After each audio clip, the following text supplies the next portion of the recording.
Hi పిల్లలు, మన master ఛానల్కి స్వాగతం. ఈరోజు మనం కొన్ని సంధుల గురించి తెలుసుకుందాం.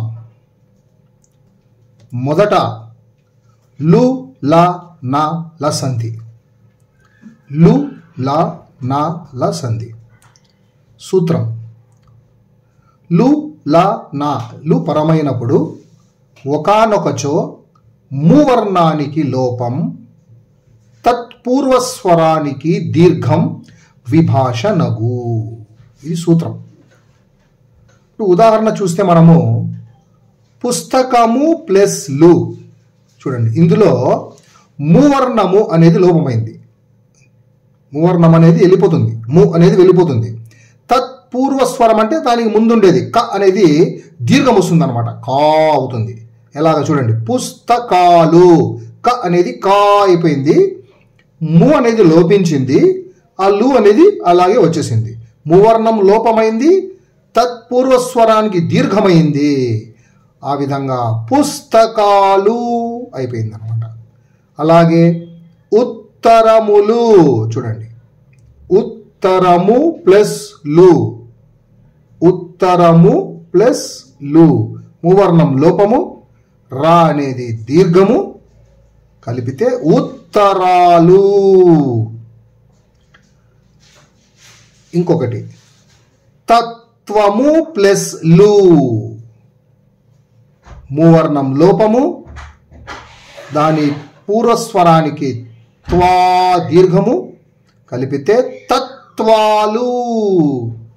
అలాగే వజ్రము ప్లస్ లు, ఇందులో అంతే, మూవర్ణం లోపము, తత్పూర్వస్వరం జ్ర అనేది జ్రా అవుతుంది, కలిపితే వజ్రాలు. కార్యము ప్లస్ లు, మూవర్ణం లోపము, తత్పూర్వస్వరము ర్యా అనేది ర్యా దీర్ఘమవుతుంది, కలిపితే కార్యాలు. దోషము ప్లస్ లు, మూవర్ణం లోపమవుతుంది, షా అనేది దీర్ఘమవుతుంది, కలిపితే దోషాలు. ఈ విధంగా ఉంటుంది లు లా నాల సంధి. ఆ తర్వాత పుంవాదేశ సంధి సూత్రం చూడండి. కర్మధారయంబులందు మూవర్ణమునకు పు లేక పుం లఘు. ఇది సూత్రము. వివరణ: కర్మధారయ సమాసములో మొదటి పదము చివరనున్న ము కారమునకు, అంటే ము అనేదానికి పు లేక పుం ఆదేశమగును. ము అనేది వెళ్ళిపోతుంది అనమాట. ము అనేది వెళ్ళిపోయి దాని బదులుగా పు అనేది కానీ పుం అనేది కానీ వస్తుంది. ఉదాహరణకి సరసము ప్లస్ మాట చూడండి, ము వెళ్ళిపోయింది, లోపమైంది ము. సరసపు మాట, ము వెళ్ళిపోయింది, పు వచ్చింది, అందుకే అది పుంవాదేశ సంధి. చూడండి, సరసము ప్లస్ మాట, సరసపు మాట, లేదంటే సరసంపు మాట. ఇంకొక ఉదాహరణ, అచ్చము ప్లస్ పూల తోట, మూవర్ణం లోపమవుతుంది, అచ్చపు పూల తోట, ము వెళ్ళిపోయింది, పు వచ్చింది. లేదా అచ్చంపు పూల తోట, ఎందుకంటే అలా సున్నా కూడా రావచ్చు. నెక్స్ట్ ముత్యము ప్లస్ సరులు, ముత్యము ప్లస్ సరులు, మూవర్ణం లోపం, ముత్యపు సరులు, లేదంటే ముత్యంపు సరులు. ఇంకొక ఉదాహరణ, నీలము ప్లస్ కండ్లు, మూవర్ణం లోపమైంది, నీలపు గండ్లు, లేదంటే నీలంపు గండ్లు. దీన్ని మనము పుంవాదేశ సంధి అంటాము. ము వెళ్ళిపోయి పు గాని లేదా పుం గాని వస్తుంది. ఇంకొకటి రుగాగమ సంధి. సూత్రం: పేదాది శబ్దాలకు ఆలు శబ్దం పరమైతే కర్మధారయ సమాసంలో రుగాగమం వస్తుంది. పేదాది శబ్దాలు అనగా ఏవి? పేదాదులు అంటే పేద, బీద, ధనవంత, గుణవంత ఇలాంటి పదాలు అన్నమాట. వాటిని పేదాదులు అంటారు. ఆ పేదాది శబ్దాలకి అంటే ఈ శబ్దాలకి ఆలు అనే శబ్దము పరమవుతుందన్నమాట. అప్పుడు అది రుగాగమంగా మారుతుంది. ఎలా అంటే చూడండి, కర్మధారయ సమాసం అంటే ఒక సమాస పదంలో ఒక విశేషణం, నామవాచకం కానీ ఉపమాన ఉపమేయాలు కానీ కలిసి ఉన్నవి. దానిని కర్మధారయ సమాసం అంటారు. విశేషణం కానీ నామవాచకం కానీ ఉపమానం కానీ ఉపమేయం కానీ ఉంటాయన్నమాట. ఆగమము అనగా మిత్రుని వలె వచ్చి చేరే అక్షరం. మిత్రుని వలె వచ్చి చేరే అక్షరాన్ని ఆగమము అంటారు. ఉదాహరణ: పేద ప్లస్ ఆలు, పేదరాలు. చూడండి, ఆ వెళ్ళిపోయింది అనమాట, రా వచ్చింది, అందుకే అది రుగామమం.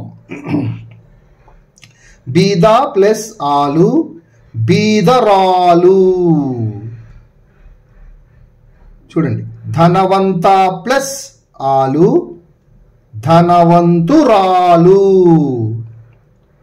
గుణవంత ప్లస్ ఆలు, గుణవంతురాలు.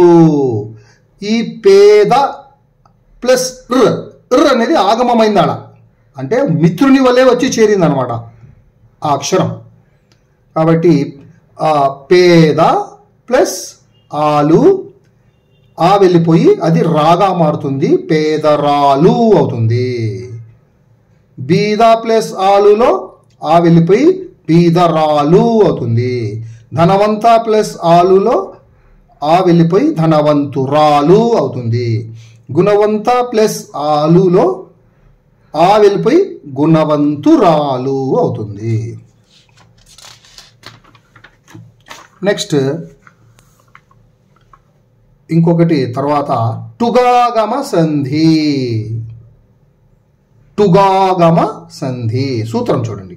కర్మధారయములందు ఉత్తునకు అచ్చుపరమైతే టుగాగమం వస్తుంది.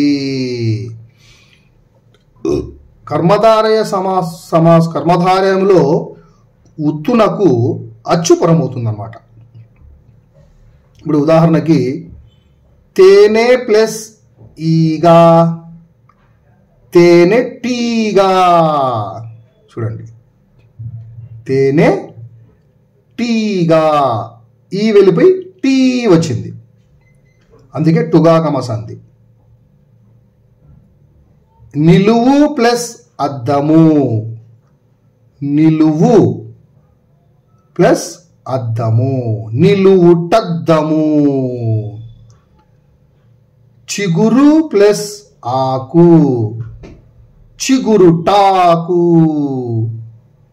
పొదురు ప్లస్ ఇల్లు, పొదురుటిల్లు. పేరు ప్లస్ ఉరము, పేరుట్టురము. చెక్కు ప్లస్ అద్దములు, చెక్కుటద్దములు. మదము ప్లస్ ఏనుగు, మదపుట్టేనుగు. టా అని టుగాగమం అంటే టా అనే అక్షరాలు వచ్చాయి ఇక్కడ ఆ గుణింతాలకు సంబంధించిన అక్షరాలు టాటా టీ టు అని. కాబట్టి దీన్ని టుగాగమ సంధి అంటాం. ఇక్కడ ఉత్తునకు ఊ, నిలువులో ఊ ఉంది కాబట్టి ఓ ఉత్తునకు ఇక్కడ అచ్చుపరమైంది, ఆపరమైంది కాబట్టి అది టాగా మారుతుంది. ఈ విధంగా ఇది టుగాగమ సంధి ఉంటుంది. ఇక్కడితో కొన్ని సంధులు అయిపోయాయి, ఇంకా కొన్ని రాబోయే వీడియోస్లో వస్తాయి. అంతవరకు సెలవు, నమస్కారం.